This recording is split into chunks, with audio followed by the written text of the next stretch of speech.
As I bent over to do the laundry, a man suddenly pressed himself against me from behind, thrusting me forward into the washing machine. My hips were left exposed to the open air, held firmly in the grasp of his hands. I was trapped, unable to move. His large hands roamed freely over my body, sending waves of heat coursing through me against my will. Pleasure shuddered through my limbs, making my legs tremble uncontrollably. When I finally managed to look back, I saw, to my shock, that the man behind me was my father-in-law. My husband had been away on a business trip these past few days, so I had gathered up the pile of dirty laundry at home to wash. Bent over, I loaded a stack of clothes into the drum. Suddenly, a forceful push against my hips sent my entire upper body tumbling into the washer, trapping me with only the twin curves of my hips visible outside. I had been wearing only a loose nightgown at home, my white shorts faintly visible beneath. Who could this be? My mind raced through countless possibilities, but I couldn't be sure. A sense of unease crept in. I never expected the person behind me to be so bold. His rough hands gripping my slender waist, roaming over my body from top to bottom, stirring sensations in my long-neglected form until every touch felt intensely sensitive. I struggled desperately, trying to shake off those large hands, but to my shock, the person behind pressed himself tightly against me. His lower body was pressed tightly against mine. "Let me out now." I braced my hands against the washer. My hips writhed helplessly, but I couldn't free myself. I could feel the hardening shape pressed against me through the fabric, rubbing persistently against that sensitive spot until my whole body tingled. A fire seemed to ignite low in my belly, and a damp warmth began to gather below. Sensing the danger, I pushed back with all my strength, trying to retreat from the machine. But instead, I ended up pressing right against him. That massive part of him had somehow freed itself from his pants and now pressed insistently against my panties,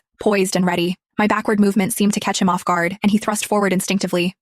Don't. The sensation nearly overwhelmed me, my legs trembling involuntarily. I tried desperately to squirm deeper into the washer to escape his body, but with every inch I retreated, he pressed forward until I had nowhere left to go. "What are you doing?" "Ah, please stop," I pleaded in fright, yet my voice betrayed me, growing increasingly sweet and breathy. Encouraged by my reaction, he held me firmly in place, lifting my lower body almost completely off the ground. "Why are you wearing so little at home, Scarlett? Let me give you a hand." "What?" The man behind me was actually my father-in-law. My ears burned with shame, my entire body flushed and restless with heat. A memory surfaced. When I had first married into the family, I'd seen my father-in-law in shorts, unable to conceal his considerable size, and I'd often noticed my stockings in the bathroom would mysteriously end up soiled. Could it have been him? Had he taken them? The man behind me was in his 50s, yet his raw strength rivaled that of a man 20 years younger, stirring in me a pleasure I'd never known before. The fire of desire threatened to consume my reason. Clinging to my crumbling resolve, I begged him tearfully to stop, fighting against the maddening itch coursing through my body. "No, please put me down," I pleaded frantically, but as he thrust again, I couldn't suppress a moan, a sound that filled me with shame. My father-in-law relaxed his hips, allowing my feet to finally touch the floor. Just as I began to breathe a sigh of relief, his arms tightened around me again. Instantly, that torturous itching returned as his hands roamed freely over my body, both teasing and tormenting me. Then, in one swift move, he lifted my nightgown. "Scarlett, how did your panties get so wet? Let me help you take them off." Damn it, he saw everything. I wished I could vanish into the ground. I strained backward, but his broad palm pressed firmly against my hips, leaving me no room to pull away.